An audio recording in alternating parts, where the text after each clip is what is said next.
Hey everybody, it's Alyssa here, and today I wanted to bring you a video on the negative aspects of being an emergency room veterinary nurse. So number one would have to be the pay. Any veterinary technician or veterinary nurse will tell you that the pay sucks and we do a lot more than we get paid for, and the cap of pay for veterinary nurses and veterinary technicians is not that high in comparison to everything that we do. Whether it's monitoring anesthesia, doing lacerations, placing in G-tubes, IVs, all that stuff, we don't get paid for we don't get, how do I phrase this? I just think we should get paid more, but that's just me. And a lot of people I work with say the same thing. Number two, there is a pretty high risk of injury, whether it's lacerations, bumps, bruises, bites, scratches. The risk of getting rabies is, I would say, higher in emergency vet medicine compared to general practice, just because we don't know these animals, we don't know their history, we don't know if they have vaccines, we don't know where they come from, because it's an emergency room. Like, there's not as much information as general practice.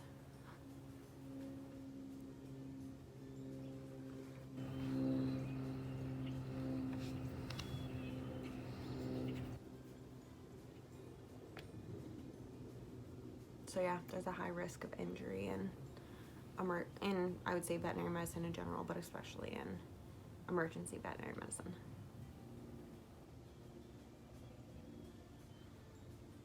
Number three would be long hours. When I worked in general practice, my shifts would range between 4 and like 11 hours or so. Now I work full-time. We do 4 9-hour shifts a week is our full-time, but all of our our ICU nurses and all of our doctors do 3/12s. So the hours are very long. A lot of times we don't get out on time. Like, if I work a 3 to midnight shift on like a Saturday night, even though we have somebody that works overnight, the chances of me getting out at midnight are very slim. I have left a lot at like 12:45, 1 a.m., 2 a.m. pretty consistently. There's very few times that when I'm scheduled to midnight I will get out on time, or any shift in general. Number four, it would be that emergency veterinary medicine is both mentally, physically, and emotionally exhausting. We deal with a lot of critical cases, a lot of neglectful cases, some cases of abuse, lots of Euthanasias. It's a lot. Like, whenever anybody asks how I like my job, like, I love my job, but emergency medicine is not for everybody, and it's a lot. Number five would be kind of on the same lines. It's a very stressful environment. There are so many things that we are expected to be doing at one time. Like, the amount of times that I wish that I could clone myself is like unremarkable. Where I have to go do like 2 different procedures. I have to go do an ultrasound. I have to go place like 2 IV catheters. I have to go place a urinary catheter. I have to go place this catheter in this euthanasia. I have to go sedate this one, and like I have to go make this estimate, and then I have to go discharge this one, and it's stressful. You have to be good at time management, prioritizing what needs to be done first. Whoever's been there longer, more critical cases, that kind of thing, you have to be good at that, but it's very stressful. There have been many nights where I have gone home and have not realized, and I have like an hour drive home from work, where I have driven home at least half my way home in silence, because I'm just like sitting there, like decompressing from the day. Number 6, compassion fatigue is a real thing. I have seen it more in emergency medicine than I have in general practice.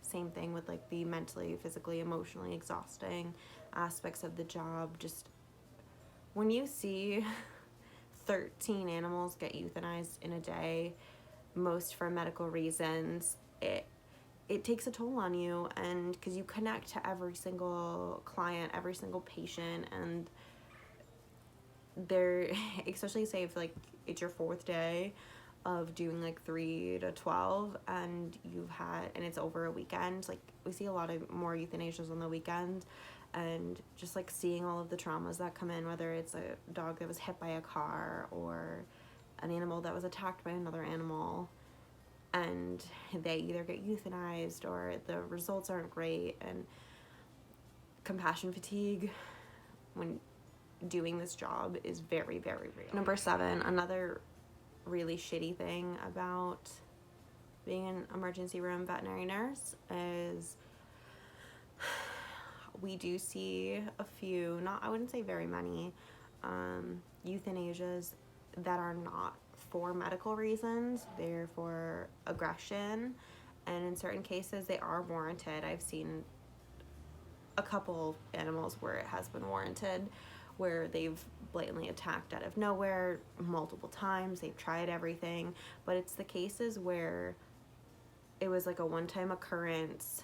The dog just kind of like got set off by whatever, and I'm a big believer in it's not always the dog's fault, whether it's improper training, improper restraint, improper, like a kid runs up and grabs, like yanks the ear of a dog and the dog reacts, like why is that the dog's fault? Kind of thing. Because they are animals, like considerations need to be taken, but it's really hard when we get non-medical behavioral euthanasias that come in and they haven't tried going to a behavioralist, they haven't tried going to a trainer, they haven't tried medication, they haven't tried proper training techniques, and the dog's like 2 years old, 3 years old. Those are really hard. And for those of you that don't know, when an animal comes in for recently attacking somebody and like causing like bite wounds, in order to send out for rabies testing, once the animal is euthanized, you have to decapitate that animal, because the only way you can test for rabies is through brain tissue, and they can't send full animals, so we have to decapitate them, which at my emergency room, that is the tech's jobs and the nurse's jobs. It's not the doctor's job. Like the old ER I worked at, the doctors had to do it, which was way better for me, but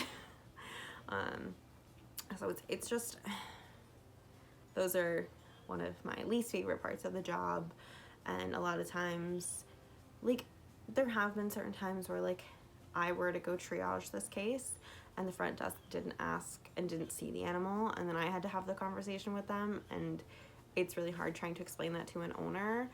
And then like they're upset that we have to obviously send out for rabies testing, and then the doctor has to talk to them, and it's never a good situation, and it's really hard, and it's really shitty, and like especially the ones that don't take all the precautions or everything and haven't tried everything, those really suck. Number 8, we do see a lot of trauma come through the ER, especially on the weekends, and summers are a lot busier because everybody's out and about, whether it's dogs or cats that have been hit by a car, down animals, which means they are unable to walk, usually on the hind end, but most of the time they can't walk at all, respiratory distress, quillings. I've seen some pretty severe porcupine quillings,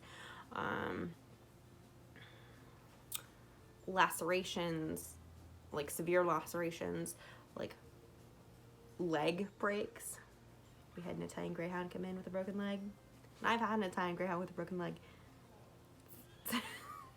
He kept trying to use that leg. It was not great. But there are a lot of medical cases that come in, but I would say there's also a lot of trauma. I would say it depends on the day, but medical and trauma, like I know I was an EMT before, and like certain days weigh like more medical, more trauma, but like I feel like for animal ER, from what I've seen, most days are like pretty even, especially on the weekends. It's like an even number of trauma cases versus an even number of medical cases. Treatments are different, hospitalization's different, the whole thing. But for me, the harder part would be the trauma, because you see all the wounds and you see all the breaks and all the blood, and I'm not going to get into gory details, but it's a lot. You see a lot. Number 9, on a different note, we get quite a few, I don't want to say this because most of the owners I work with are amazing, but we get this one every now and then where I don't really know what's going on. We had one lady who her cat was perfectly stable. He came in for like not eating, and then we had like 4 or 5 critical stats come in, and one of them was like actively having, like one of the stats was like actively having grand mal seizures. We had a hit by car. Like there were a lot of things happening, but we had to like put her into a room because she was like screaming that we weren't doing our job at everybody in the waiting room, even though we got her vitals on her cat multiple times. Her cat was perfectly stable. They were waiting in a room even though they weren't going to be seen for a while, and she kept propping the door open. Like our doors for at least half of our like exam rooms are a door client side and a door like our pharmacy hallway side, and she kept propping open the pharmacy door side and like poking her head out and like saying stuff. She's like, my cat is actively seizing, after we told her we had like a seizing patient back there, and she goes, my cat's actively seizing, and he's like sitting there just like looking at us perfectly fine, and like we're like, lady, your cat is not seizing, he's okay. We just get like a couple, or we get the ones that are like just screaming at us for no reason. I know like the police were called a couple weeks ago because people came in what seemed like they were under the influence. I wasn't there, I don't know, but I heard the police were called, police reports were filed, and it gets crazy in the ER. And number 10, like I kind of stated earlier, you're expected to juggle a lot, whether it's like if I come in at 3, especially on the weekends, I'll be rounded on like 2 to 4 cases of people that are leaving at 4, and so I have like this lac repair that needs to get done. I have this one that needs a catheter, this one that needs an estimate, this one that needs this, on top of we have more doctors that are signing up for new cases, and now I have to room this, go get vitals, I have to go in with an estimate on this one, and it's a lot. We do most of the time have adequate help unless people are calling out, but or like having to do all of that, but in the middle we have to go sedate an animal for like a euthanasia or something along those lines. It's like, especially if our front client liaisons leave and we have to like go cash people out, we have to discharge people, we have to go triage something because we just had 3 stats come in and like our triage person's like busy getting vitals on the critical one. It's just you can't pee for like 6 to like 9 hours. We don't get breaks. That should probably be on the list. We'll make an 11. Where I work, we sign a waiver where we don't like take breaks. Otherwise, I hope you guys enjoyed this video of my like downsides to being an emergency room veterinary nurse or veterinary technician. If you have any other suggestions for any other videos, please leave them in the comment section down below. Thank you guys. Have a wonderful rest of your day. Bye everyone.